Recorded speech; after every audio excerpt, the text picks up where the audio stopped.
മനുഷ്യ മനസ്സാക്ഷിയെ മരവിപ്പിച്ച സംഭവങ്ങളായിരുന്നു ബിൽക്കീസ് ബാനു കേസിലുണ്ടായിരുന്നത്.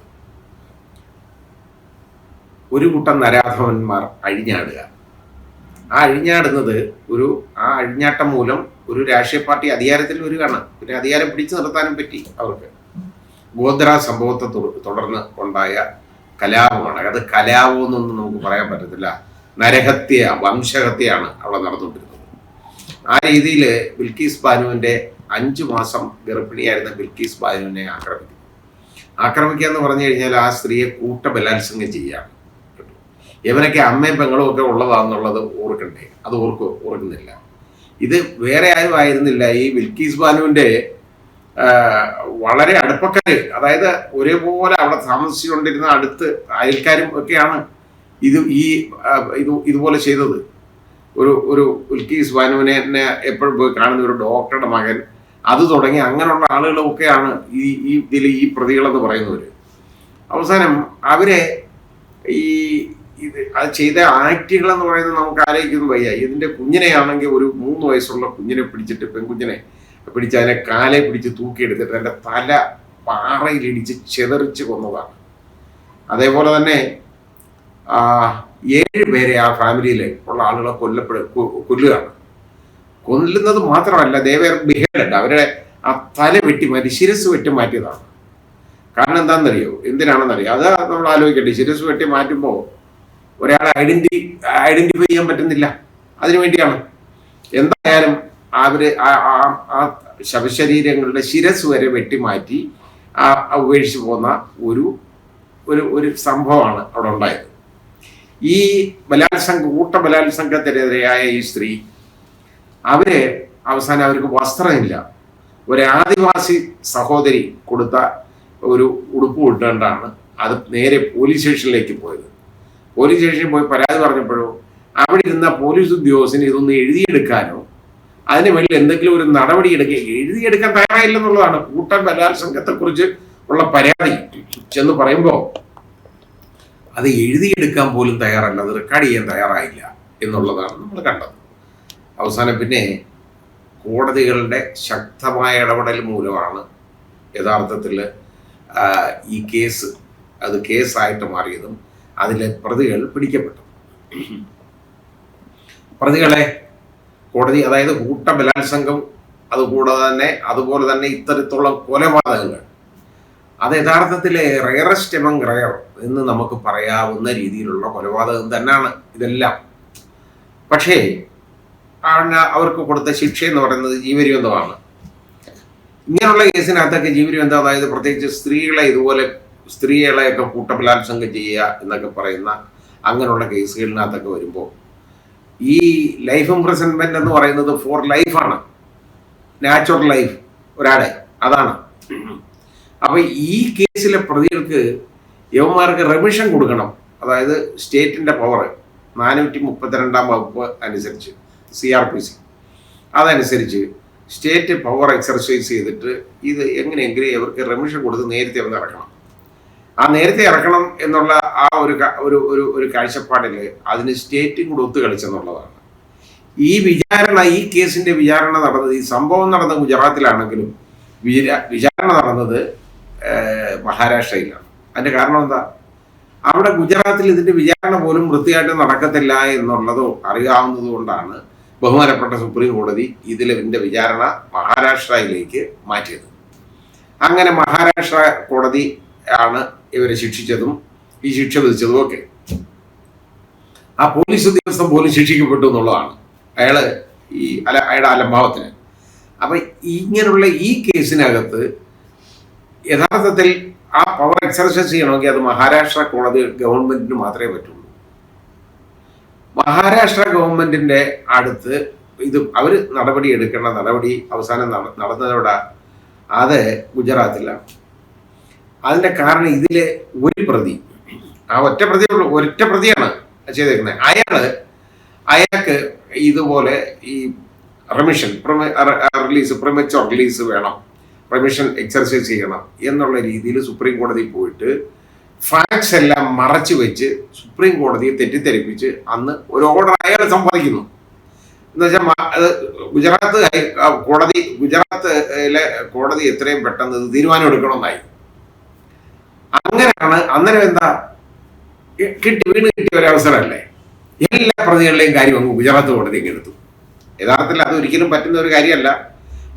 ഒരാളുടെ കാര്യത്തിന് മാത്രം അയാൾ പോയതാണ്. അയാൾ അങ്ങോട്ട് പോയി ഇത് പറഞ്ഞു കഴിഞ്ഞപ്പോൾ എല്ലാവരുടെയും കാര്യം അങ്ങ് ഗുജറാത്ത് അങ്ങ് എടുത്തിട്ട് ഗുജറാത്ത് സംസ്ഥാന സർക്കാർ പെർമിഷൻ അങ്ങ് കൊടുക്കുകയാണ് ഇവർക്ക്. അപ്പോൾ കേന്ദ്ര സർക്കാരും അതിനോടൊപ്പം കൂടുതൽ നിന്നു എന്നുള്ളതാണ്.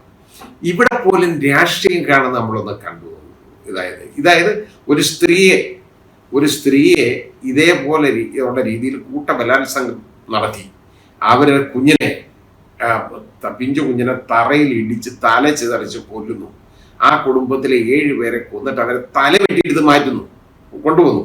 അപ്പൊ ഇങ്ങനെയുള്ള ഒരു കേസിലാണ് ഇത് ചെയ്യുന്നതെന്ന് ആലോചിക്കണം.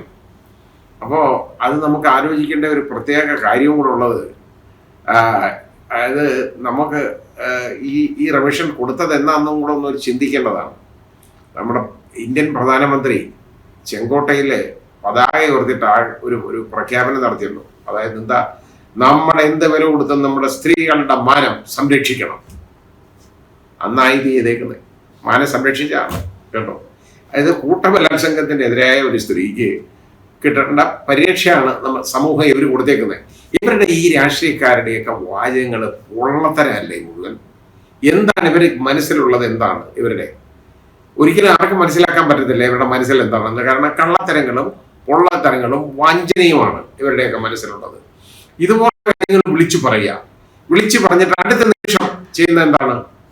ഇനി ഇവിടെയും വർഗീയതയാണോ നോക്കേണ്ടത്? ബിൽക്കീസ് ബാനു എന്ന് പറയുന്ന ഒരു മുസ്ലിം സ്ത്രീ ആയിപ്പോയത് കൊണ്ടാണോ ഈ കുഴപ്പം? അവരൊരു മുസ്ലിം സ്ത്രീ ആയതുകൊണ്ടാണോ ഈ കൂട്ടബലാത്സംഗത്തിന് ഇരയാകേണ്ടത്? ഇത് നമ്മൾ കാണേണ്ട കാര്യമാണ്. ഇത് വർഗീയതയൊന്നുമല്ല, ഒരു മതഭ്രാന്ത് മാത്രമൊന്നുമല്ല. ഇത് രാഷ്ട്രീയ കളിയാണ്. അതായത് ഒരു സമൂഹത്തിനെ ഒറ്റപ്പെടുത്തുന്നത് പോലെ അവരോട് പെരുമാറുന്നതാണ്. അവർ ടെർമിനേറ്റ് ചെയ്ത് കളയാൻ, അതായത് അവരെ അവസാനിപ്പിക്കാനുള്ള ഒരു ശ്രമമാണ്. മണിപ്പൂരിൽ നമ്മളിത് കണ്ടതല്ലേ. മണിപ്പൂരിലെ അവിടെ ക്രിസ്ത്യാനികളായിപ്പോ എന്നുള്ളതേ ഉള്ളൂ വ്യത്യാസം, ഇവിടെ മുസ്ലിങ്ങളുമായി. അതേ ഉള്ള കാര്യം.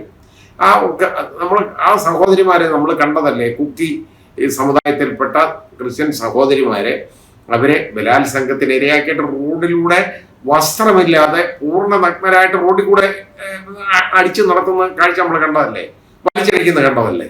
അപ്പൊ ഇതൊക്കെ നടക്കുന്ന എന്താണ്? ഇതൊക്കെ രാഷ്ട്രീയ കളികളല്ലേ.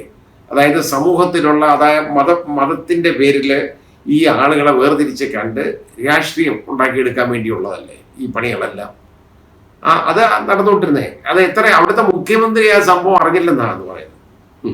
മുഖ്യമന്ത്രി അറിഞ്ഞില്ല. അയാൾ ഒരു ദിവസമെങ്കിലും മുഖ്യമന്ത്രി ആയിരിക്കാൻ യോഗ്യനാണോ? ഇതറിയാത്തവൻ അയാളുടെ സംസ്ഥാനത്ത് നടന്ന ഈ കാര്യം.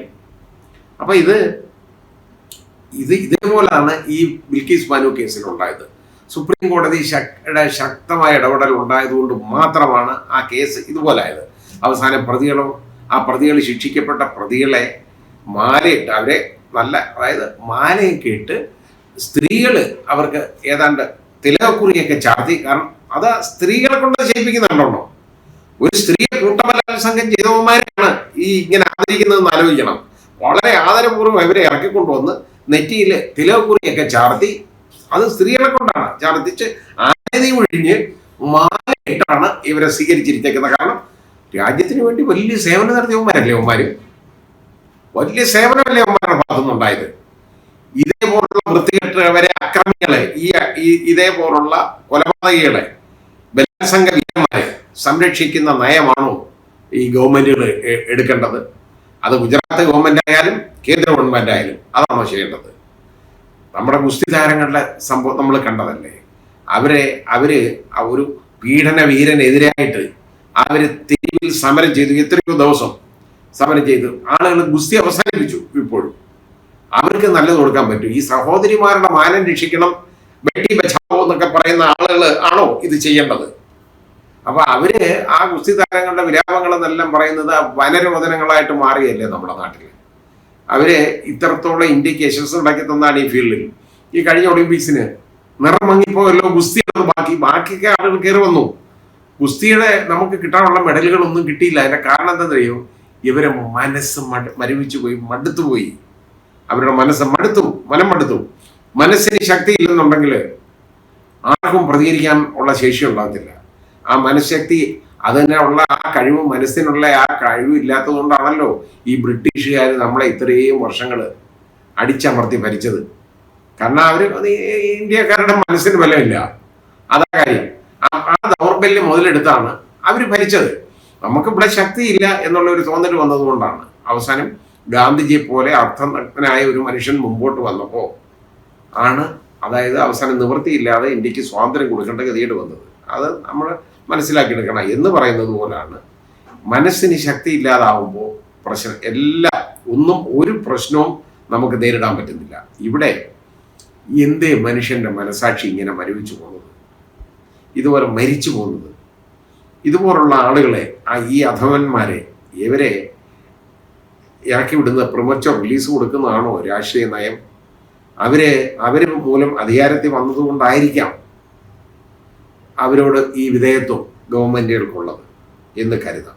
ഏതായാലും സുപ്രീം കോടതിയുടെ ഈ വിധിയുണ്ടല്ലോ, വളരെ ആശ്വാസ്യമാണ്. അത് നമുക്ക് ആശ്വാസകരമാണെന്ന് നമുക്ക് തന്നെ പറയണം.